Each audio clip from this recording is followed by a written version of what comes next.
शास्त्रों के अनुसार पति के कर्तव्य।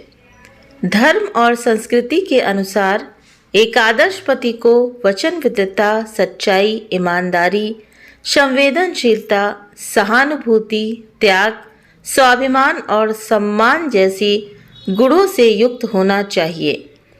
वे अपनी पत्नी की इच्छाओं का ध्यान रखता है और उनका सम्मान करता है, संगठित और समर्पित होता है और अपने परिवार के सदस्यों के लिए एक संरक्षक के रूप में काम करता है।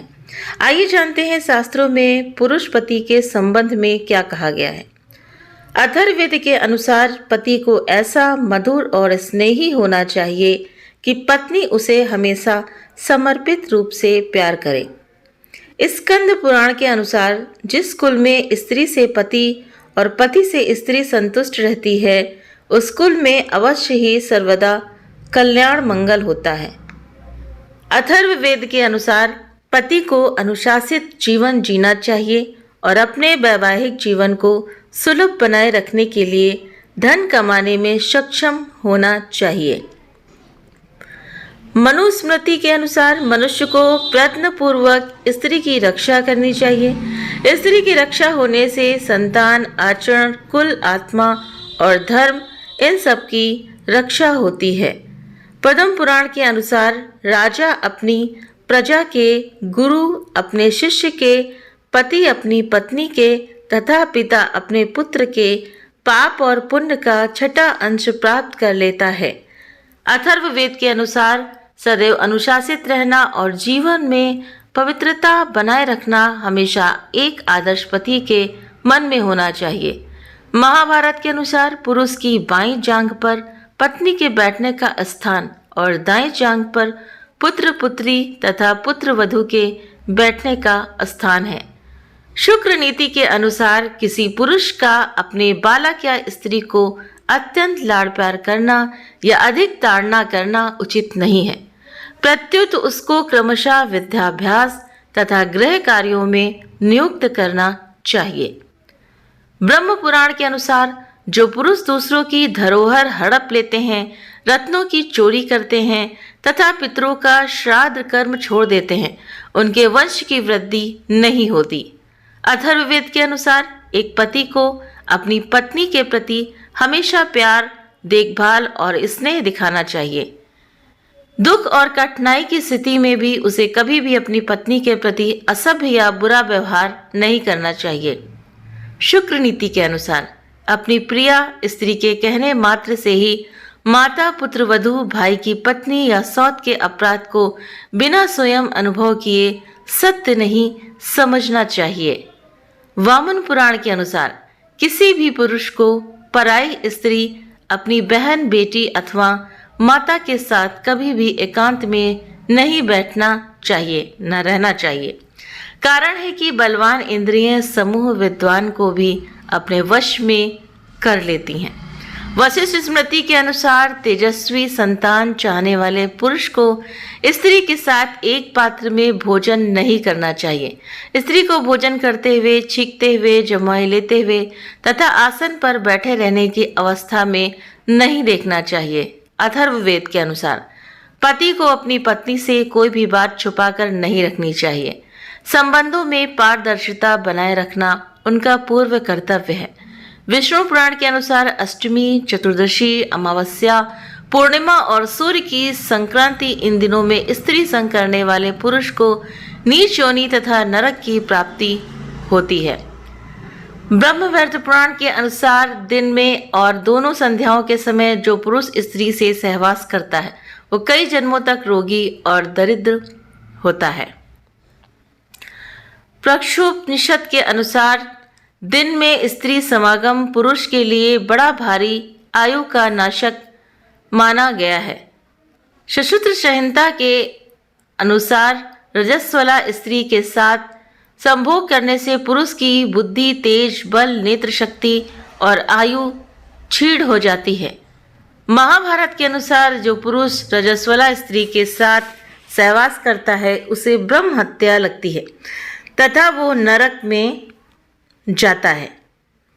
विष्णु पुराण, कर्म पुराण के अनुसार चैत्र वृक्ष के नीचे, आंगन में, तीर्थ में, पशुशाला में, चौराहे पर, शमशान में, उपवन में अथवा जल में कभी मैथुन नहीं करना चाहिए।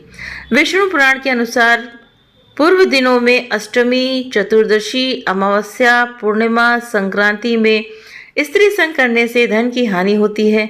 दिन में स्त्री संग करने से पाप होता है। पृथ्वी पर स्त्री संग करने से रोग होते हैं। जलाशय में स्त्री संग करने से अमंगल होता है। गरुड़ पुराण के अनुसार गृहस्थ व्यक्ति को माता पिता, अतिथि और धनी पुरुष के साथ विवाद नहीं करना चाहिए। शुक्र नीति के अनुसार जिसके पुत्र हों वो अपने घर में पुत्र युक्ता कन्या और पति युक्ता बहन को लाकर न बसाए। हाँ, यदि कन्या या बहन अनाथ हो तो अवश्य लाकर उनका पालन करना चाहिए। नीति वाक्यामृतम के अनुसार पुरुष को बूढ़े, बच्चे, रोगी और दुर्बल पशुओं का अपने बांधवों के समान पालन पोषण करना चाहिए। आपस्तमत धर्म सूत्र के अनुसार पुरुष इच्छानुसार अपने पति के या पुत्र के भोजन में विघ्न पड़ने पर भी सेवक के भोजन में विघ्न नहीं होने देना चाहिए।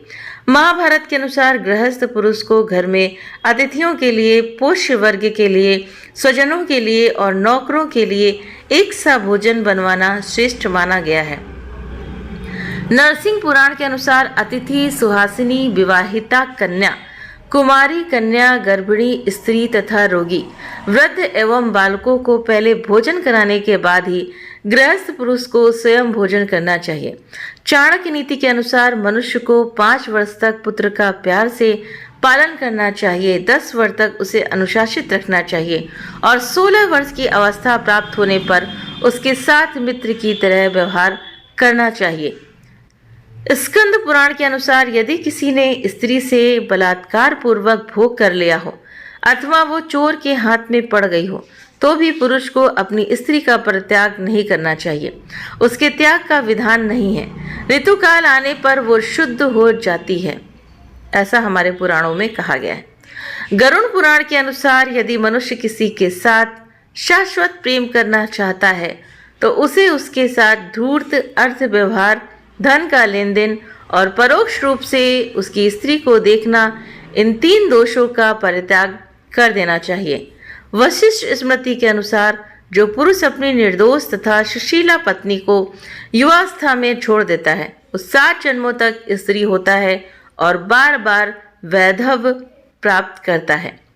नारद परिव्राजकोपनिषद के अनुसार जब मन में सब पदार्थों की ओर से पूर्ण वैराग्य हो जाए तभी संन्यास की इच्छा करनी चाहिए। इसके विपरीत आचरण करने से मनुष्य पतित हो जाता है।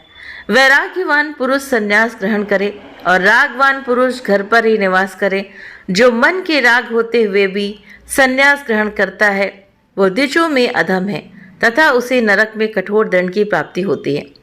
ब्रह्मवैवर्त पुराण के अनुसार जो पुरुष अपनी कुलीनता पतिव्रता पत्नी को संतानहीन अवस्था में त्याग कर सन्यासी, ब्रह्मचारी अथवा यति हो जाता है, व्यापार आदि के लिए बहुत दिनों के लिए दूर चला जाता है या मोक्ष के हेतु अथवा जन्म मरण से छुटकारा पाने के लिए तीर्थवासी अथवा तपस्वी हो जाता है, उसे पत्नी के शाप से मोक्ष तो मिलता नहीं, उल्टे धर्म का नाश हो जाता है। परलोक में उसे निश्चय ही नरक की प्राप्ति होती है और इस लोक में उसकी यश, कीर्ति, बल नष्ट हो जाता है। अथर्ववेद के अनुसार एक पति का कर्तव्य है कि उसकी पत्नी को हमेशा आवश्यक सम्मान मिलना चाहिए और उसे एक अनमोल संपत्ति की तरह माना जाना चाहिए। पति को हमेशा अपने सम्मान के बारे में भी सावधान रहना चाहिए। महाभारत के अनुसार 2 तरह के ही पुरुष अपने विपरीत कर्म के कारण शोभा नहीं पाते, अकर्मण गृहस्थ और प्रपंच में लगा हुआ सन्यासी। पद्म पुराण के अनुसार एकमात्र पति की स्त्रियों का गुरु है, अतः स्त्री को अपने पति के सिवाय किसी को भी गुरु नहीं बनाना चाहिए। गुरु नहीं बनाना चाहिए लेकिन सतगुरु बनाना चाहिए, क्योंकि सतगुरु सच्चा होता है। तो इसमें पुरुषों के नियम बताए गए हैं कि किस किस तरह से पुरुषों को रहना चाहिए। जो पुरुष अपनी पत्नी को प्रताड़ित करते हैं, परेशान करते हैं, तो उनको क्या स्थिति होती है उनकी और किस तरह से उनको क्या क्या नरक भोगना पड़ता है, तो सभी पुराणों में बताया गया है। इसीलिए स्त्रियों का सम्मान करना चाहिए, चाहे वो माँ के रूप में हो, चाहे बहन के रूप में हो, या पत्नी के रूप में हो, या बेटी के रूप में। तभी सभी का कल्याण है। उम्मीद करते हैं ये वीडियो पसंद आया होगा। वीडियो पसंद आया हो तो वीडियो को लाइक करें। चैनल पर पहली बार है तो सब्सक्राइब करना ना भूलें। इस कहानी के बारे में, इस आपके विचार के बारे में आप सभी की क्या राय है, तो प्लीज़ आप मुझे कमेंट करके भी ज़रूर बताएं। आप सभी के कमेंट का मुझे इंतज़ार रहता है। और जी हाँ दोस्तों, आप सब बेल आइकन को ज़रूर प्रेस करें ताकि वीडियो के सभी नोटिफिकेशंस आपको सबसे पहले मिल सकें। आप सभी के सहयोग के लिए, जो आप सभी मेरा वीडियो देखते हैं, इससे कुछ सीखते हैं, इसके लिए आप सभी का बहुत बहुत आभार, धन्यवाद।